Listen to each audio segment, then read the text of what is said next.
Principios de corriente alterna, parte 2. La energía eléctrica entra a la casa, pasa por el medidor y luego por el switch. El voltaje está presente en los contactos instalados, cuya conexión se realiza en paralelo. Esto quiere decir que el mismo voltaje de 127 volts más menos 10% está presente en cualquiera de ellos y su punto de conexión es el mismo. Además, la corriente varía de acuerdo a la carga.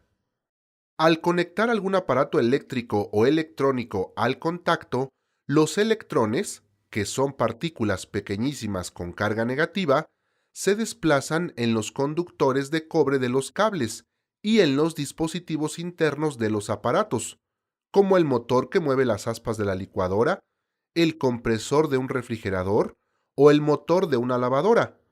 Este flujo de electrones también se da cuando un dispositivo electrónico está funcionando gracias a una fuente de alimentación interna, como una pila.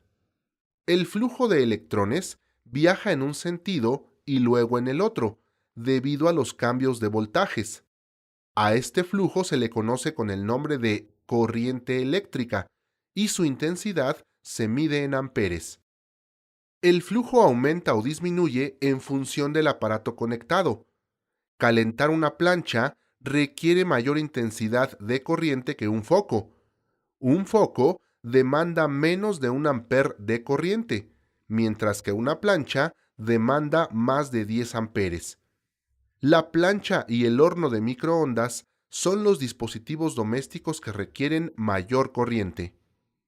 Para comprender mejor los parámetros eléctricos de voltaje y corriente, ejemplificando con una conexión en paralelo, se montan sobre una tabla o acrílico los sockets en paralelo. El cable rojo de fase se conecta al tornillo de la terminal pequeña de la clavija. El apagador debe conectarse en el conductor de fase.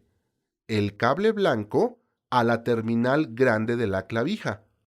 Al conectar la carga de unos focos ahorradores y operar el apagador, en el extremo de la conexión en paralelo se cerrará el circuito. Otro parámetro que es necesario conocer es el de la potencia.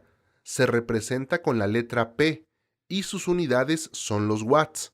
La potencia se calcula multiplicando el voltaje por la corriente.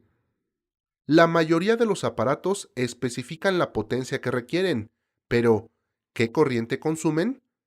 De la fórmula de potencia despejamos la corriente y con un simple cálculo podemos determinar la intensidad de corriente que consumen los aparatos eléctricos y electrónicos en nuestra casa. En el caso de un foco ahorrador de 13 watts, el consumo de corriente es menor a 1 amper.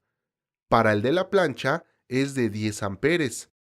Esto es más de 50 focos ahorradores prendidos al mismo tiempo, y una televisión consume 1.18 amperes.